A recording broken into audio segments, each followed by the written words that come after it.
Que os voy a contar, mayoría absoluta, y por tanto nos interesaba mucho más, y ese fue el planteamiento que hicimos, la figura del nuevo presidente de la República, la figura de Emmanuel Macron. Es verdad que dijo ser europeísta, con profundas reformas, no aclaró cuáles, tal vez Guillón nos ayude después a hacerlas. Bueno, hicimos de la necesidad virtud, yo creo. Y como necesitábamos líderes europeos, impulso europeo, que alguien enarbolara en una campaña electoral la bandera europea y el himno de Europa nos pareció realmente entusiasta. Con lo cual, bueno, le hicimos todas las veneraciones. Pero queríamos ahondar un poco más. Es lo que parece, es realmente un europeísta convencido. ¿En qué Europa piensa Macron? Por dónde pueden ir, por tanto, las cosas en esas reformas que ya anunciaba, y en un día de buena nueva, por aquello de que el Princesa de Asturias de la Concordia se lo han dado a la Unión Europea, en el 60 aniversario de la firma de los Tratados de Roma. Ya ha habido alguna protesta, por ejemplo, ahora viniendo para acá, oía la de la Comisión Española de Ayuda al Refugiado. Comprensible, Premio Europeo de la Concordia, Valores Humanos, en un año en que Europa no ha dado un paso adelante para asumir los refugiados que moderadamente la Comisión había dicho que iba a repartir, 160.000, ya me contaréis, ¿no? Pero, insisto, va a haber protestas. Quiero pensar que el premio ha sido más por ese 60 aniversario, claro, por lo que simboliza y ha simbolizado históricamente la Unión Europea. Para que ese premio tenga valor, sí debemos estar todos muy vigilantes para que efectivamente siga siendo un referente de valores humanos. Dicho esto, presento muy brevemente a los dos invitados, a Guillaume Botux, que es, bueno, por el nombre y por un ligero acento que ahora notaréis, veréis que es francés, clarísimamente, de Aviñón, lleva unos 10 años en España, es de Radio Nacional, ha estado en el programa Europa de Radio Nacional pues bastante tiempo, y ahora ya pues está en el área internacional y como enviado especial ha cubierto las elecciones francesas para la radio pública. Y a mi derecha a Chema Patiño, también la habréis oído muchas veces como corresponsal de la cadena SER en París, ha estado muchos años, ahora está pues en el área haciendo internacional, de editor de internacional los fines de semana. Lo iréis haciendo, bueno, buenos recuadros, buenos subrayados, potentes piezas para aclarar y subrayar lo que se cuece. Y es autor también de un libro que se llama, me lo manda por WhatsApp, Audice, que no ha podido venir, anda por Santander, y me lo manda por WhatsApp diciendo que es autor, no lo recuerdo, el libro de Crónicas de Panam, un libro sobre Francia, su vida, la sociedad y la política, que a lo mejor nos queda algún ejemplar que vender, Chema. La central queda uno, sí. La central quedaba uno, bueno, queda desde hace ya meses. Sí. Bien, bueno. Bien, pues vamos a empezar. Ellos mismos han hecho un reparto, una intervención como de 10 minutos. Empieza Chema acercándonos un poco al perfil de Macron. Estaba pensando en otra cosa. Y sí, seguirá Guillón después para hablar de esa filosofía europeísta de Macron, de qué está hablando cuando se llama europeísta, qué perfil tiene realmente, en qué Europa piensa. Vamos a darle 10 minutos a cada uno y luego abrimos la tertulia. Si os parece, pues Chema, cuando quieras, y gracias por haber aceptado la invitación. No, muchísimas gracias por invitarme para hablar de un tema que realmente me apasiona, como es Francia, por los 14 años que estuve allí residiendo. Hace 5 que de todas maneras he vuelto a España, y por lo tanto Macron, el fenómeno Macron, para mí es tan novedoso como para vosotros, porque yo me quedé en la antigua política que Macron, digamos, se ha encargado de alguna manera de barrer en Francia, ¿no? Entonces una pregunta que yo me hago es ¿quién es Emmanuel Macron? Porque yo creo que no lo conocemos realmente bien, ¿no? De hecho, yo cuando estuve en la primera vuelta de las elecciones presidenciales estuve con unos amigos corresponsales que viven allí, que lo siguen, y me decían: qué flojito ha sido el discurso este de victoria de la primera vuelta de las presidenciales, ¿no? Este hombre es muy flojo, y sin embargo, luego hemos visto cómo es una persona que tiene una personalidad muy potente, que es una persona muy inteligente, muy trabajadora, y que es muy innovadora también a la hora de hacer política. Entonces la pregunta que yo me hacía es ¿quién es realmente Emmanuel Macron? Porque conocemos muy bien su vida privada, curiosamente, conocemos mejor a su mujer, a Brigitte, que a él mismo quizá. Él ha dicho además que él no es homosexual, nadie se lo había preguntado, pero había rumores en Francia durante la campaña y dejó claro que no era homosexual. Y en ese sentido, esa manera de desvelar su vida privada, de poner la vida privada, a mí me recuerda un poco a Sarkozy también, que fue, digamos, un presidente que se exponía mucho desde el punto de vista privado. Y además, ambos tienen un referente, tanto Sarkozy, que a mí Macron, hay una parte que me recuerda a Sarkozy, tiene un referente común que es Kennedy. Yo soy muy de Kennedy. Muy de Kennedy. Sí, Sarkozy era muy de Kennedy y él, por la juventud que tiene Macron y por su cultura anglófila, me parece que es muy de Kennedy también, ¿no? Pero claro, Manuel Macron básicamente es un enarca, es decir, es de la Escuela Nacional de Administración, como Laura Hollande, como Villepin, Ségolène Royal, es decir, se inscribe, digamos, en esa especie de superélite, digamos, administrativa en Francia, y sin embargo él ha hecho una campaña en la que parece que era fuera del sistema, es decir, que no estaba y había sido, como sabéis, era secretario adjunto del Elíseo, etcétera, etcétera, y sin embargo era aparecido como un sistema. ¿Por qué? Yo creo que por dos razones, básicamente. Una, porque no era miembro del Partido Socialista, lo cual es importante, entonces no se le asocia a eso. Y luego también porque tiene un pasado de banquero, hubo un tiempo que estuvo de banquero y eso como que le apartaba de lo que era la política tradicional y además le daba ese aura que todavía tiene del hombre que se ha hecho a sí mismo, ¿no? Que es una persona que viene de otros ámbitos, de la vida civil que tanto le gusta a él y que ha incorporado, digamos, en sus listas, ¿no? A mí me parece que hay esa dualidad que tiene Macron, un hombre afable pero duro, un miembro de las élites pero luego parte del sistema.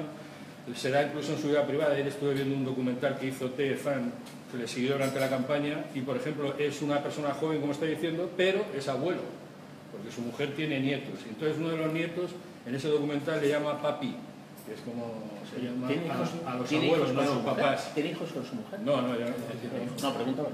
No, tiene los hijos de la mujer y dos hijas son guapísimas. Pero bueno, esa dualidad, ¿no? Es lo que digo que es afable, como te decía, es el yerno perfecto frente al cuñado de Rivera aquí en España. Él es más bien el yerno, yo creo. Y luego, sin embargo, es un tipo que es muy duro, muy exigente con su equipo. Tiene un estilo claramente empresarial cuando hace las reuniones de BES, cuando está en Petit Comité, que las dirige como una empresa. De hecho, él ha seleccionado a sus candidatos para En Marche, pidiéndoles un currículum, pidiéndoles de todo. Les ha hecho como una especie de examen, como si fueran a entrar a una empresa en vez de un partido político, ¿no? E incluso esa dualidad tiene incluso hasta dos despachos. Tiene el despacho normal, el que utilizaba Hollande, etcétera, todos los presidentes, y luego tiene otro despacho. Ahí despacha en el despacho normal, digamos, es donde despacha con los colaboradores, con la gente que viene a verle, y luego tiene un despacho que en el despacho se encierra, es curioso, ahí se encierra él solo a trabajar. Y es un despacho que en el Elíseo se conoce como el despacho que vuelve loco. Esperemos que no. Esto era porque ese despacho, que además tiene unas vistas cojonudas, que estamos aquí en Petit Comité, del parque, del Palacio del Elíseo, tiene unas vistas, las mejores vistas de París seguramente. Eso lo han ocupado dos consejeros en los últimos años, uno de Sarkozy, que es Henri Guénaud, que es un intelectual de derechas muy potente, y con Hollande lo ocupó Aquilino Morelles, que también es otro intelectual, en este caso de izquierdas. Los dos salieron tarifando porque tienen un ego y una personalidad muy potente y por eso le llaman el despacho que vuelve loco. Por eso yo también lo quiero señalar, porque yo creo que Macron, espero que no se vuelva loco, pero también es una persona que tiene una fuerte personalidad. Como decía, es un candidato del sistema desde mi punto de vista. Y hay tres nombres que para entender un poco a Macron, además son tres europeístas, y esto ya es una característica de ese componente europeísta que tiene Macron. Uno fue de Le Monde, etcétera, etcétera, y Alain Manc es el que le sugiere a Macron que se meta a la banca Rothschild, que haga negocios, etcétera, y de hecho, estando en la banca Rothschild, yo creo que tuvo una serie de operaciones aquí en España en las que él intervino, conoce muy bien España y el mundo empresarial español. El otro es Jean-Pierre Jouyet, que yo le dedico a él y a su mujer un capítulo entero en el libro este que decíamos de Crónicas de Panam. Jean-Pierre Jouyet es un amigo personal de Hollande, fue ministro de Asuntos Europeos con Sarkozy. ¿Con Sarkozy? Y ahora era el secretario general del Elíseo, es decir, fue el que recluta a Emmanuel Macron como secretario general adjunto y le meten el Elíseo, etcétera, etcétera. Yo creo que ha sido su mentor. Jean-Pierre Jouyet es un socialista, aunque es un socialista, digamos, social-liberal, como Macron, más bien hacia la derecha, y está casado con, y esto es interesante decirlo, con una Tétanger, que es una familia católica de derecha burguesa, que son los del champán, es decir, que es una familia de dinero. Entonces es curioso porque en su casa en París, París este mundano, de las reuniones y las cenas, ahí en esa casa siempre había gente de derecha, gente de izquierda. O sea, es una gente como muy interconectada con ese mundo parisino de la clase alta, etcétera, pero al que van todo el mundo, la derecha, la izquierda, el centro. Como los Bustelo. Eso, pero tú, eso explica. Yo hablo de este señor, hablo de Jean-Pierre Jouyet porque me parece interesante en el sentido que también es un elemento de ese Macron que es transversal políticamente, ¿no? Porque Jouyet, que es su padrino, yo creo, es el que le inspira. Y luego, en la campaña, ha tenido como asesor a otro europeísta convencido, que es Daniel Cohn-Bendit. Daniel Cohn-Bendit, que es un verde, es alemán y francés, tiene la doble nacionalidad. El Grupo Verde del Parlamento Europeo. Ahora, en el año 68. Es eurodiputado por Alemania, pero lo ha sido por Francia también. O sea, ¿Ha sido por Francia también? Sí, ha sido eurodiputado por Francia y ahora lo es por Alemania. Y entonces eso también explica un poco esa transversalidad, porque Daniel Cohn-Bendit fue uno de los primeros que en Europa empezó a hablar de la necesidad de que una parte de la izquierda podía pactar perfectamente con la derecha. Lo aconsejó en Italia, por ejemplo, a los verdes, y los verdes, de hecho, alemanes han llegado a acuerdos con la CDU en algunos sitios para gobernar, ¿no? Es un tío en ese sentido pragmático. Esos tres nombres a mí me parecen interesantes para comprender también a Macron, ¿no? ¿Cómo ha llegado al poder? Yo creo que Guillaume lo va a explicar muchísimo mejor que yo porque ha seguido la campaña. Yo estuve allí para tirar los penaltis finales solamente, o sea que él ha seguido mucho mejor, ¿no? Pero yo creo que Macron ha llegado porque es el hombre adecuado y ha llegado en el momento oportuno. Tú fíjate que ha jubilado a una generación entera de políticos en Francia, que se han quedado, que estaban siempre esperando a ver si sustituían a los Juppé, Sarkozy, todos estos, y se han quedado ahí, ha llegado él y se ha pasado por delante, ¿no? Como François Bayrou, que es el que ahora, por ejemplo, dirige a los republicanos, ¿no? Le llaman la generación Carlos de Inglaterra. Bueno, Carlos de Inglaterra. Pasar lo mismo. Sí, le llaman la generación Carlos de Inglaterra porque el que viene después le va a pasar la reina y a esto le llaman la generación Carlos de Inglaterra, ¿no? Eso es bueno, eso sí. Y es curioso porque, a diferencia de otros políticos franceses, Macron ha ganado y ha subido sin tener un rival, porque generalmente los políticos franceses se construyen cuando tienen un rival en tu propio campo, que es el que te hace grande. Lo tienes en Chirac con Balladur, lo tienes Sarkozy y Villepin, por ejemplo. Tiene que ser de tu propia familia. En el socialismo te da menos. Tienes Mitterrand con Rocard, por ejemplo, una cama. Y sin embargo, Macron ha llegado él solo, y ahora Manuel Valls se quiere posicionar como su antagonista, pero yo no creo que vaya. ¿Has tenido elegido Manuel Valls? Manuel Valls sí. Sí, pero no, porque no pusieron candidato, no puso candidato. No puso candidato. El otro día me mandaron un meme y salía Manuel Valls vestido de Manu Chao y ponía Manu Chao, pero Chao. Bueno, la composición de la asamblea, la verdad es que Macron ha ilusionado mucho a las clases medias, a los emprendedores, a los jóvenes urbanos. También por eso tiene un componente, digamos, globalización, no antiglobalización, creo que defendía Le Pen, pero bueno, eso Guillón lo va a explicar también. A mí me llama la atención, por ejemplo, que la composición de la Asamblea Nacional hay más mujeres, pero Macron, y vuelvo otra vez a la dualidad de antes, es una persona que se rodea de hombres. Casi todos son hombres. Yo en el documental este que vi el otro día solamente había dos mujeres, su mujer y la jefa de prensa. Nada más. Todo el resto de colaboradores eran hombres. Y luego, por ejemplo, en la Asamblea hay más mujeres, pero yo veo ahí que puede ser un problema de cara al futuro, que no se han visibilizado, no se ven las minorías en Francia. O sea, la gente procedente de la inmigración, yo no sé, me parece que no hay muchos diputados negros, musulmanes y tal. Yo creo que no han entrado muchos en esa asamblea. Es una asamblea básicamente francesa de blancos, por decirlo claramente. No es de purchus, como le gustaría al Frente Nacional, pero sí que es de mayoría blanca, clases urbanas, clases medias, preparadas, etc. Por ejemplo, se queda fuera también la Francia periurbana, que es la de las poblaciones estas que están alrededor de las grandes ciudades, que controla el Frente Nacional, que realmente es donde se apoya el Frente Nacional para llegar. Entonces, Macron en este mes que lleva de presidente hemos visto que no quiere ser un presidente normal como François Hollande, tampoco quiere ser un hiperpresidente, un tipo que esté en todos lados, hable de todo, diga de todo y luego no haga nada, como Sarkozy. Él ha optado, pues si lo veis, por la presidencia jupiteriana, con esa recepción que le hizo en el Palacio de Versalles a Putin. Sí, porque él lo que quiere, digamos, es devolver el boato, la pompa, los atributos monárquicos que tiene la figura del presidente de Francia a esa función presidencial, como De Gaulle y sobre todo como hizo Mitterrand, al que él, en la famosa escena de la pirámide del Louvre, el día que gana, cuando sale andando por allí y tal, recuerda absolutamente a Mitterrand. Todo estaba en una obra que había hecho Mitterrand, pero además recordaba el paseo que hizo Mitterrand al Panteón con la flor y tal después de ganar las elecciones. Pero ya, por ejemplo, esa presidencia jupiteriana ya va a haber los primeros roces con la prensa. La prensa se está quejando de que hay un sistema de comunicación en el Elíseo que es muy restringido, por ejemplo, también con los sindicatos por la reforma laboral que quiere sacar adelante. Ha habido roces con los republicanos porque les ha quitado candidatos, al Partido Socialista lo ha... Y yo creo que hay una cosa en Francia que hay que entender.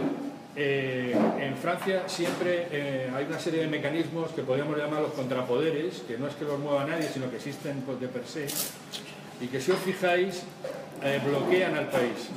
Todos los presidentes que llegan a Francia llegan con el mismo discurso: vamos a reformar esto, vamos a cambiar esto, Si no lo hace los primeros 100 días, ya no hace nada en toda la presidencia, porque hay una serie de contrapoderes que se ponen en marcha en Francia y entonces se le arruina la presidencia. Yo creo que esos contrapoderes ya están empezando. La prensa ya, esas quejas de la prensa, los sindicatos le empiezan a comparar mucho con Napoleón Bonaparte, porque es muy bonapartista, la juventud, etcétera y tal. O sea que yo creo que esos bloqueos pueden una vez más arruinar ese reformismo, esa agenda reformista con la que ha llegado. Y por ejemplo, Macron es que se juega mucho con esa agenda reformista. Se juega precisamente la credibilidad en Europa y en especial con Alemania. ¿Por qué digo esto? Porque Merkel, y lo dijo ayer, ¿no? Creo así, que está dispuesta a estudiar esas propuestas, si queréis hablamos luego, para reforzar la zona euro y tal, pero si Macron no logra reformar, o sea, introducir una serie de reformas serias, estructurales, potentes, Francia, Alemania no se lo va a creer. Alemania no se fía de Francia, porque Francia no ha reducido el déficit público, Francia no ha llevado a cabo, pero ha habido ajustes presupuestarios, ha reducido, la gente que se iba jubilado, esa no la ha renovado, pero nada. La educación, y si no Guillón, que lo conoce seguramente mejor, la educación tampoco se ha recortado como se ha recortado. O sea, Francia no ha aplicado políticas de austeridad, ha hecho ajustes presupuestarios, se ha apretado el cinturón, pero no ha habido una política de austeridad ni como en España, ni por supuesto como en Grecia y en otros países. Entonces Alemania no se fía de Francia en ese sentido, porque considera que sigue gastando por encima de sus posibilidades. Entonces cualquier propuesta que haga Alemania con el tema de bonos y toda esta historia de la mutualización de la deuda, eso no van a querer. ¿Cómo lo puede demostrar? Desde mi punto de vista, si hace unas reformas importantes de calado en Francia. Eso le va a dar una credibilidad frente a Alemania, y eso va a hacer que Alemania recupere el socio que le hace falta, puesto que Alemania está perdiendo por un lado al Reino Unido, ¿no? Para una serie de cosas.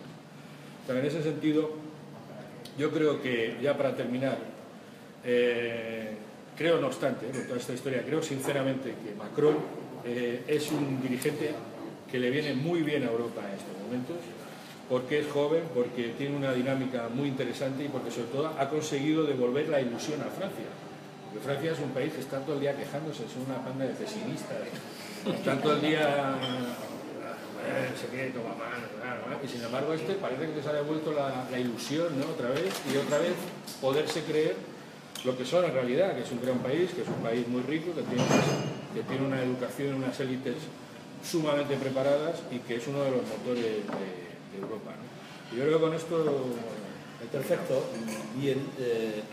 Ese interrogante, desde luego, es el que todos nos hacemos, ¿no? Las reformas o los intentos de reformas en Francia salen caros, porque en Francia el peso de lo público es otra historia, no tiene nada que ver con esto. Cualquier tentativa liberalizadora provoca grandes convulsiones sociales. Vamos a ver qué es lo que puede pasar o no, pero nos va a ayudar también a completar este perfil Guillón, sobre todo esto. Como yo decía al comienzo, si hemos hecho de la necesidad virtud y huérfanos como estábamos de impulso europeo, basta que alguien haya sacado... Esto es como la película aquella del Chaplin, ¿cuál era? Era de Chaplin, aquella que hay una... La gran ilusión. No, es aquella que... Me acordaré ya, aquella que hay el crack del 29, la gran crisis, parados por doquier, y va simplemente un camión que lleva una viga que sobresale con un trapo rojo en el extremo de la viga, ¿no? ¿Qué ocurre? Se cae el trapo rojo y Chaplin, que está por allí, coge el trapo rojo y le empieza a hacer señales para que pare el camión y se lo devuelva. Y todos los parados que están deseosos de que alguien tome el impulso se aílan detrás del trapo rojo y montan una gran manifestación. Digo que no sé, ¿recordáis? No, si es una escena legendaria, pero... que en este caso el trapo no... En este caso es la bandera europea y por eso digo que sí hemos hecho de la necesidad virtud, y como estábamos un poco huérfanos de todo, asustados por Trump, por el Brexit, de pronto en Austria, bueno, salvamos los muebles de aquella manera, en Francia con la amenaza de Le Pen, pues estábamos asustados también, salvamos los muebles y hemos abrazado a Macron, pero no sé si es esto lo que debiéramos hacer. Guillón, ¿tú qué crees? Bueno, primero gracias por invitarme aquí. Espero que no os molestaré mucho por los errores que pueda tener yo en vuestro idioma. Yo creo que luego hablaré un poco de esta relación con Alemania, que yo creo que va a ser clave en el futuro del Macron europeísta, pero me gustaría empezar por hablar del Macron europeísta como candidato, porque fue una cosa que no se había visto en las últimas elecciones presidenciales en Francia, un candidato que defienda de forma tan abierta el proyecto europeo con todos sus defectos, anunciando también que tenía pensado reformarlo, pero yo creo que hay dos momentos claves en esto, que es el primer debate televisivo con todos los demás candidatos, donde Mélenchon de la Francia insumisa y Marine Le Pen se lo atacan sobre la Unión Europea, sobre su proyecto de Unión Europea, y él aguanta el tipo en este momento y se defiende y asume este postulado proeuropeísta, diciendo que él cree en Europa, que cree en una Francia fuerte, en una Europa fuerte. Yo creo que pocas veces hemos visto un candidato en Francia, ahora presidente, que asume que Francia y la Unión Europea son complementarias, porque somos muy recelosos de Francia y de nuestra nación y de nuestro Estado-nación, incluso en la línea del general de Gaulle, y entonces eso yo creo que marca una ruptura en la propia campaña cuando él se defiende y lo asume públicamente en un debate donde él llega con una cierta ventaja, pero todavía está muy abierto. Yo creo que la otra es, en estas semanas previas y en esta campaña hay la polémica del voto del CETA en el Parlamento Europeo, de este acuerdo de libre mercado entre la Unión Europea y Canadá, y él también en un momento, todos los candidatos dicen que van a contra, él asume también este perfil liberal, diciendo que él está a favor de este tipo de acuerdo. Y yo creo que ahí asumió realmente estos postulados europeos. Postulados que, por otra parte, se encuentran también en su programa, en el programa del candidato Macron, que es seguramente el más ambicioso y el más detallado sobre el futuro de la Unión Europea. No os voy a enumerar todo, lo tengo aquí, de hecho, del resto de la campaña, y no voy a enumerar, pero yo creo que hay algunas cosas que hay que destacar. Él quiere poner en marcha un presupuesto común, quiere un parlamento de la zona euro, quiere un ministro de Economía y de Finanzas de la Unión Europea. No es novedoso, no es el primero que lo propone, pero es el programa en un momento donde Europa no vende bien. Y entonces él asume eso. También propone una protección de las industrias estratégicas, reservar los mercados públicos europeos a las empresas que localizan su producción en Europa, en un momento donde hay grandes batallas con multinacionales como Apple, o voy a citar Apple, que no está mal ya como ejemplo, y entonces él también apuesta para este tejido industrial que en Europa se nos ha olvidado y que en Francia es uno de los motivos también de la crisis que atraviesa el país. Incide mucho en la Europa que protege, y eso es una cosa, casi recupera la idea de Jean-Claude Juncker en su discurso sobre el Estado de la Unión, sobre la Europa de la defensa. Nosotros llevamos décadas hablando de ello, pero él propone poner en marcha unos fondos comunes para comprar materiales como drones europeos y cosas así. Entonces él aporta también ideas nuevas y ya estamos creando un fondo para defensa, precisamente. Sí, se está haciendo. Claro, sí. ¿Algo más? No hay Él quiere profundizar con el establecimiento de un cuartel general permanente de la Unión Europea. Y yo, una cosa que me parece interesante, que tampoco es novedoso, en realidad no hay nada novedoso en su programa, pero sí reunido todo, pues apuesta realmente para cambiar un poco el proyecto europeo, es esta idea de convenciones ciudadanas que quiere empezar en todos los países para hacer participar ciudadanos a su proyecto europeo. Es un poco en la línea de desarrollar esta ciudadanía europea, pero que quiere hacer unas convenciones así en todos los países para que luego las ideas que salgan de ahí vayan remontando a las instituciones europeas. Eso es la parte proyecto. ¿Cómo lo va a poner en marcha? Eso ya es otra cosa. Yo creo que, y es lo que te comentaba un poco antes de empezar, yo creo que Emmanuel Macron es un presidente pro-europeísta, un europeísta convencido, tiene un programa pro-europeísta, pero no ha sido elegido por este programa pro-europeísta, ha sido elegido por otros factores. No voy a entrar en el detalle de todo lo que ha pasado en los últimos meses en Francia, eso daría para otra charla, pero hace 1 año y 2 meses, cuando Macron lanza su programa, nadie se imaginaba que él lanza su movimiento, mejor dicho, nadie se imaginaba que iba a ser el próximo presidente. Todo el mundo daba por hecho que el que iba a salir de ahí iba a ser el candidato del Partido Conservador, de los republicanos, porque tenían una autopista hacia el Elíseo.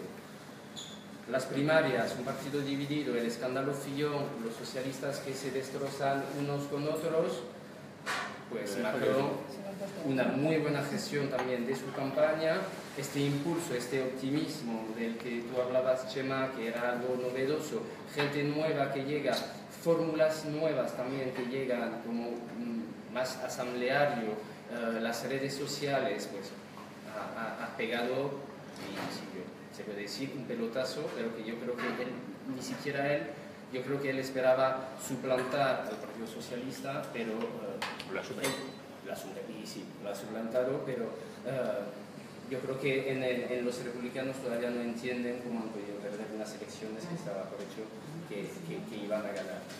Entonces, Macron tiene que convencer más casi dentro de sus fronteras que fuera de las fronteras. Y tiene que mimar mucho a su casa porque ha llegado a la presidencia, ha arrasado en la Asamblea Nacional, pero con una gran abstención, con muy poco entusiasmo. Se ha beneficiado de la división de todas estas fuerzas tradicionales que ni siquiera llegaron en segunda ronda de las presidenciales.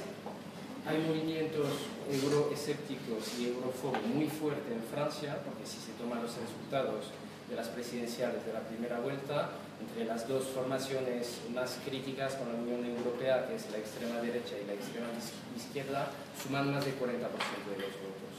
Entonces, Francia, y bueno, lo dijo de hecho al día siguiente Pierre Moscovici, el comisario europeo, explicó que se felicitaba de la victoria de Macron por el proyecto europeo, pero explicaba que el error sería tapar ahora el malestar que se manifestó en las urnas que manifestaron los electores franceses. La Unión Europea importa a 1 de cada 2 franceses, pero son un cuarto de ellos confían ya en las instituciones, entonces hay un descrédito importante también hacia la Unión Europea en Francia, y yo creo que Macron va a tener que lidiar con este euroscepticismo dentro antes de poder aspirar a moverse fuera. Al mismo tiempo son dos cosas que en beneficio suyo se pueden retroalimentar. En Francia hay un prestigio muy importante que se da a la política exterior, y uno de los fallos grandes de Hollande en el inicio de su mandato fue justamente de presentarse como la persona que iba a cambiar Europa. Eran otros tiempos, era 2012, Europa estaba, el nivel de crisis era mucho más agudo, y él llegó al poder diciendo que iba a mover las cosas y que iba a plantar cara a Angela Merkel. No hace falta recordar lo que pasó entonces, pero se dio frente a Merkel casi sin luchar, y eso se le hicieron pagar los franceses mucho, porque es este descrédito, esta falta de no poder hablar de igual a igual con Alemania, es algo que duele mucho. Yo creo que él se ha movido muy bien en el escenario internacional en estos primeros meses, Macron, o sea, el saludo viril a Donald Trump, que tenía un estudiado por lo visto. Y que luego explicó que había estudiado. Sí, que había explicado que había estudiado toda la forma de saludar de Trump para prepararse esto. Yo creo que sus primeros intercambios con Angela Merkel han sido buenos también. El hecho de recibir a Putin en Versalles puede parecer una paradoja, pero en Francia también me gustó mucho estas imágenes de esa solemnidad que hubo en este acto, y entonces él es muy consciente que si gana crédito en el escenario internacional, ganará también popularidad por dentro, y por lo tanto será más fácil para él pues poner en marcha sus reformas internas, estas famosas reformas estructurales que ha prometido a Angela Merkel, entre otras cosas, para poder hablar de igual a igual. Entonces yo creo que esto, lo de cuidar su casa, va a ser su desafío más grande. Había no recuerdo ahora qué político inglés que decía que Francia era un sistema tricameral, ¿no? Con tres cámaras, estaba el Senado, la Asamblea y la calle. Habrá que ver lo que pasa en la calle en estos próximos meses, porque es donde va a tener más resistencia. Entonces, es importante esta parte, los desafíos que tiene por dentro, y para seguir un poco con lo que decía Chema ahora, hace unos minutos, la cuestión de la credibilidad en Francia. Yo creo que ha quedado muy dañada en estos últimos años por este papel en la Unión Europea, por no respetar, por estar en un procedimiento de déficit excesivo, para no conseguir hacer estas reformas que se han prometido varias veces. El propio Emmanuel Macron lo reconoció en una entrevista a un diario regional durante la campaña, diciendo: hemos traicionado dos veces a Alemania, en 2003 y en 2007, momento en los que prometimos a Berlín hacer reformas y no las hicimos.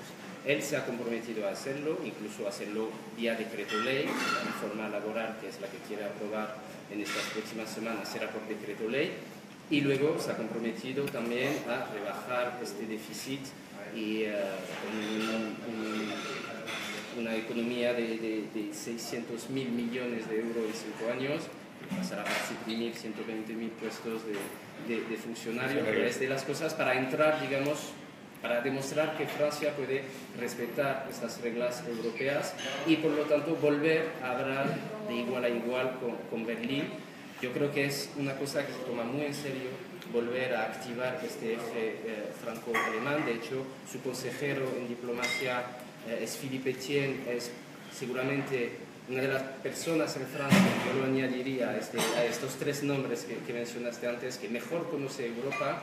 Ha sido embajador en los Balcanes, ha sido embajador en Alemania en 2 ocasiones, era el embajador alemán cuando Macron en Alemania, cuando Macron lo nombró como comisario, y era el representante permanente también de Francia durante varios años en Bruselas. Por lo tanto, conoce muy bien los entresijos de la política en Bélgica y tiene muy buena relación, es germanófilo y tiene muy buena relación con Berlín. Entonces yo creo que va a ser este eje que va a ser clave, y yo creo que Macron ha mostrado pragmatismo en estas primeras semanas. Yo creo que va a seguir siendo pragmático en esta vertiente europea.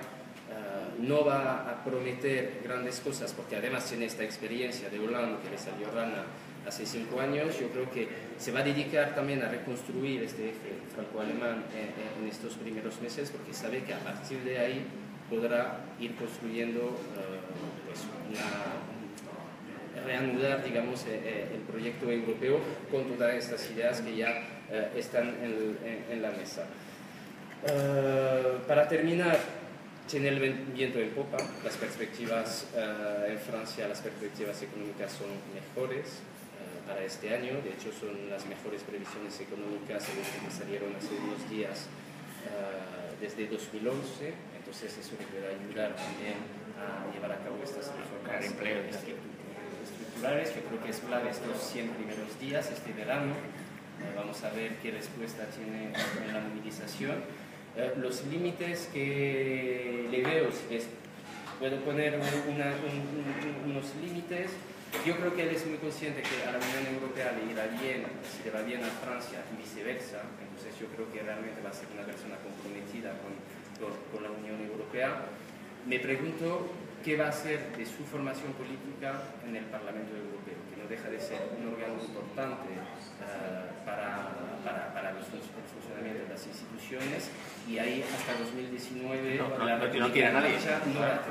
No va a tener nadie ahí. Incluso la gente del MODEM, que está en un grupo, los centristas, que están fuera en un grupo separado y que están con sus problemas precisamente en el Parlamento Europeo, no creo que va a ser unos interlocutores importantes. Entonces yo creo que donde le falta una pata puede ser en el Parlamento Europeo, donde habrá que ver cómo se maneja.